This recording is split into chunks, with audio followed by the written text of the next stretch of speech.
Video cut off. Even if you're right in your analysis, even if you're right in thinking about this certain thing, even if the situation it makes sense why you feel this because that happened, even if you're right, it's always better in God's hands, right?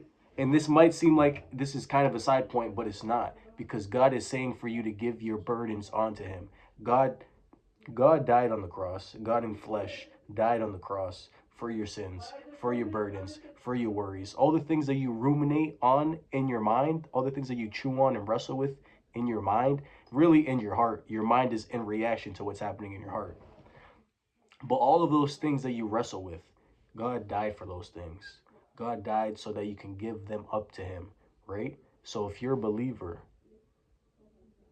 and you hold any weight to the cross, you believe that Christ died on the cross for your sins. Even those worries, those burdens, those little things, the little daily steps that you take, if you don't give that up to him, you're disrespecting the cross. And maybe now we won't say that it's the greatest disrespect in human history. To identify as a sinner, it definitely is. But maybe these little steps and giving up your burdens, they're just disrespect. I wouldn't say the greatest in human history. I low key want to, but I won't. I'm just gonna say they're disrespect. You're smacking him on the cross. He's on the cross and you gave him a smack. I'm gonna hold on to my burdens. Yeah, you told me to give them to you, but I think they're better off in my hands actually. Yo, team meeting? Yo, team meeting? Yo, God, yo, actually, I got this. Right? I got this. Yo, if you wear a cross and you do anything like that, to wear the cross and disrespect the cross is crazy work. That's crazy. That's crazy. Like I don't Makardabi, bro, I don't know how you do this, brother. Take the cross off. Take it off. Ship it to me. I wear it. I give it respect. I try to at least. Basically, the moral of the story being, stop disrespecting the cross, buddy. Stop disrespecting the cross. Nobody's saying we're perfect. Nobody's saying we've never sinned. But the death on the cross was for past, present, and future sin. Even the sins you haven't committed yet. This is how amazing the cheat code of Christ. He's a refresh button on your debt. Your list of debts that God has, it's a constant refresh button because of Christ. If he never gave up his life and sacrificed on the cross, you'd have such an extensive list. Even the thoughts that you thought, even the bad thoughts you thought, they would be on that list. But because of the death on the cross, it's refresh, refresh, refresh. I forgot. I forgot it. This is God. This is God saying this. I forgot. Well, not that I'm God, but you know what I'm saying. I forgot it. I forgot it. Refresh, refresh, refresh. If I forgot, why do you remember? If I let it go, why are you holding on to it? Is your Correct me if I'm wrong. This is still God talking. Correct me if I'm wrong. So your judgment is better than mine.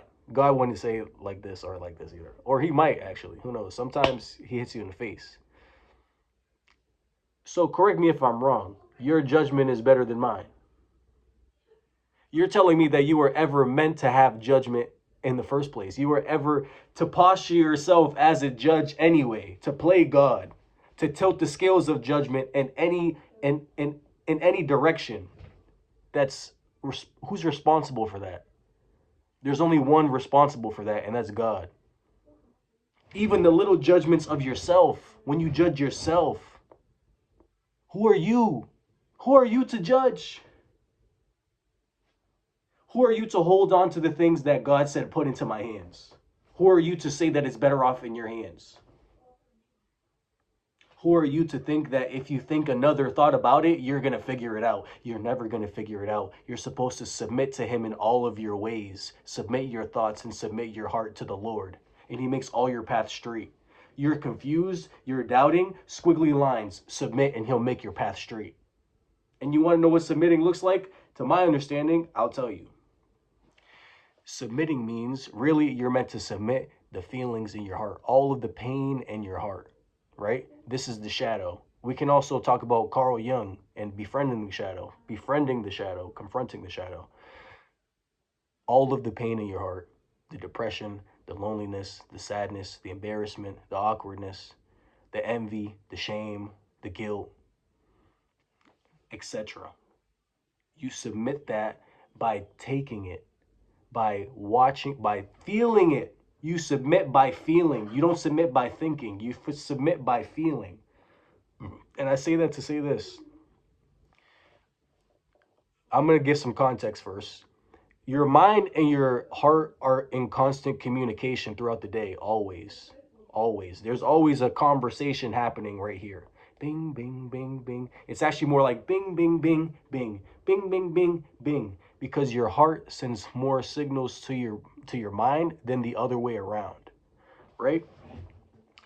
And so what that means, or at least how this perspective takes that, your mind is only reacting to the stimuli that your heart gives it.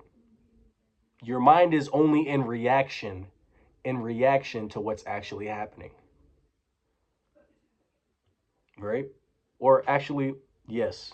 And then you react to a reaction. Your life is reaction squared. That's your life. Your life consists of reacting to reactions. You don't even react to what's actually happening, which is what's in the heart, the sensation level. And right, I'm going to draw this point real quick. How do you know that the sensation is the root? Say I feel good in my body, but I have bad thoughts. These thoughts don't matter. I feel good. They don't matter.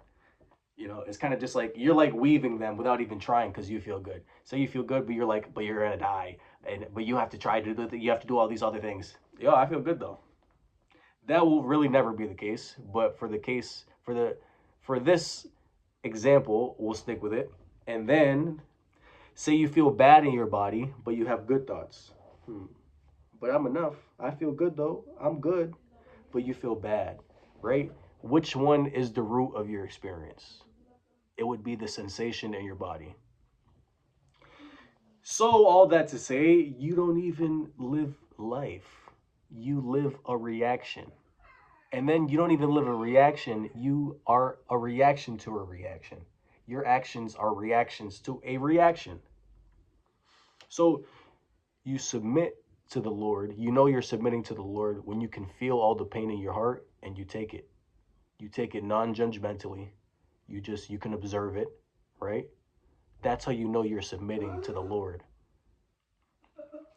And then something else that you could pair with this, you can couple with it, is Carl Jung shadow work, right? So all of the little tensions and really, okay, this is what I think. Everything that comes up within you, especially right now, is shadow. It's all shadow. You're enslaved by spirits. You don't even know what you want. Your desires aren't even your desires. Okay? So all of these thoughts, all of these things in your heart, assume that you're enslaved completely. And these are spirits. With that being said, the way to go about it is not to judge. You don't get your power back that's within the shadow by judging the shadow. You don't integrate the shadow by judging the shadow. You integrate by pursuing, not pursuing. You integrate by understanding and acceptance. And this is what understanding looks like. This is a form of understanding. I argue one of the most powerful. You look at your shadow with admiration. What a great persistence. The seeming sense of the mind, the ego, the shadow is always working and it's very cunning in its ways. You know, it seems as if it knows exactly how to get your attention. It knows exactly what you're interested in. It knows exactly, it got the teaching. It's the disciple that got its teaching and it went balls to the wall. I don't know, I could have definitely said that more professionally, but it went completely. It beelined to the objective, tunnel vision, nothing gonna stop it. Say the peace of God comes in, right? It falls, so to speak, but then it gets back up and starts deceiving you again.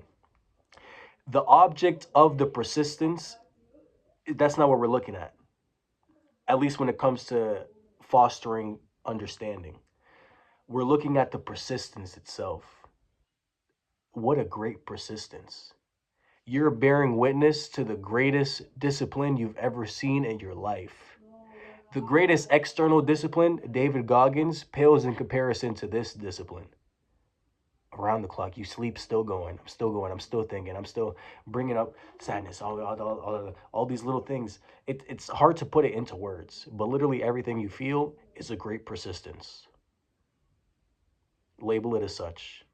What a great persistence. Iron, and in this case, iron sharpens iron.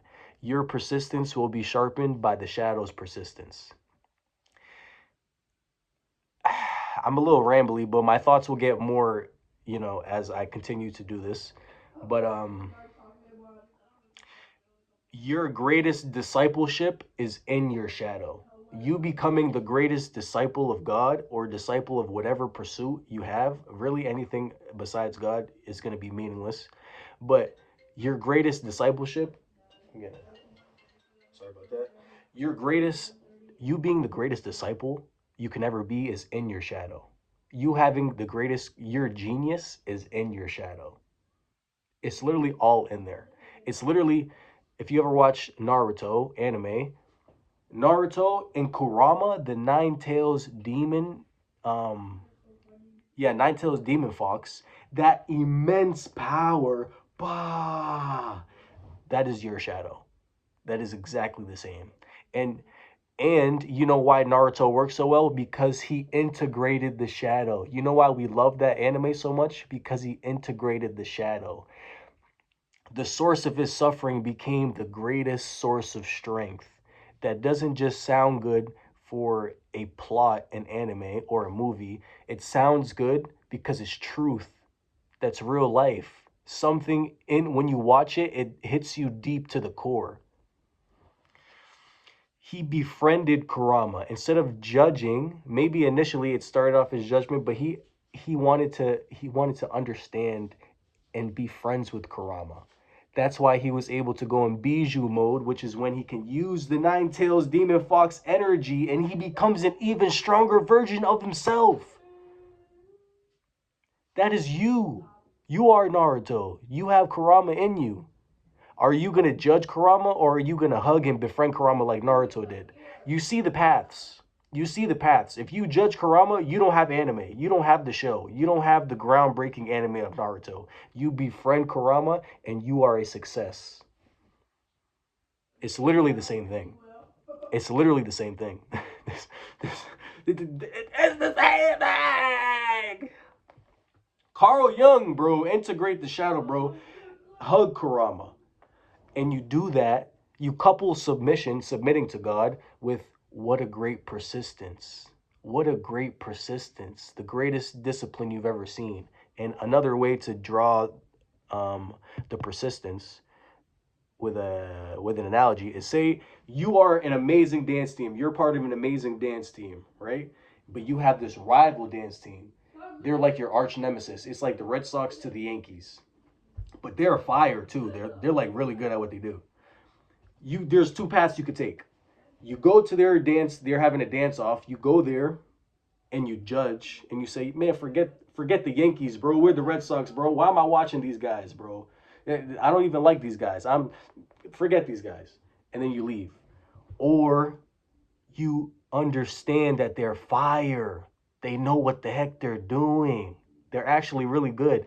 And you analyze their moves and you watch their steps and you let it be a case of iron sharpens iron. You learn from them, you integrate their moves. Oh, look how he just moved his foot right there. Look how he just moved his shoulder like that. Like, I like that. I actually have something for that. I could take that and put it in this routine that I got. Iron sharpens iron. What a great persistence. A thought just came in. What a great persistence. You had a little flare up in your body. What a great persistence. Submit. Submit by feeling. Submit by taking it entirely. No diddy.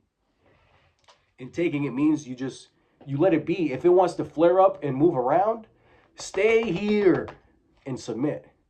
And a reason why you stay here is because you submit by feeling. You don't submit by thinking. Wouldn't you rather have your attention on the root of your experience than mere reactions to what's actually happening within? Why are you having your attention on reactions? Your life is going to be as such, a reaction. Live, live, submit, submit. You don't know what you want to do? Submit. That's a feeling. That's a thought that came from a feeling. Submit. Your path's a little squiggly right now because you haven't submitted, because you're doing it on your own. And in your own hands, you're going to make hell. That's why your life is hell, because it's in your own hands, right? Let's try something. Let's try something different here.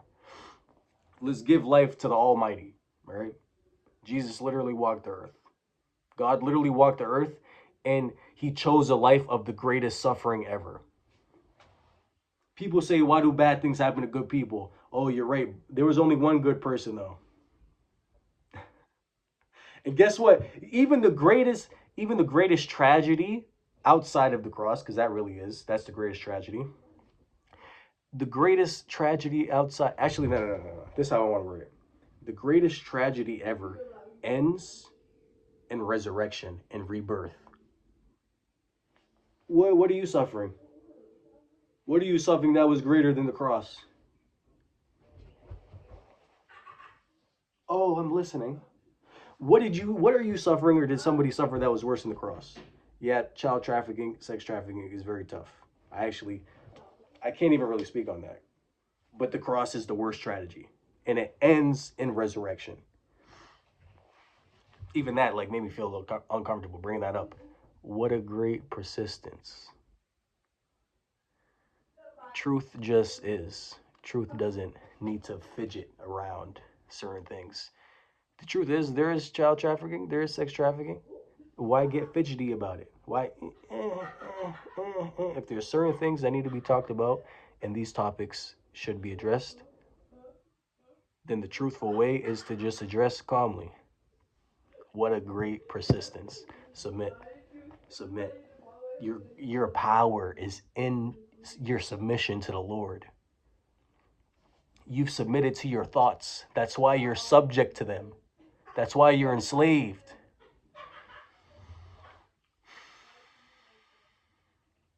Also, gratitude. Thank you, submit. You could also couple those two together. It's a corkscrew that freaking goes through it. Submission and gratitude, or submission and befriending the shadow. Gratitude also befriends the shadow as well. What a great persistence. You could also visualize all these things that come up as like a shadow, and then you call it the greatest disciple. You call it the greatest disciple and you submit. Imagine the effects of that, right? Because think of your shadow. It's rejected. You've resisted and rejected it your whole life, even if you started like the path of integration. Think about a person who's been rejected their whole life,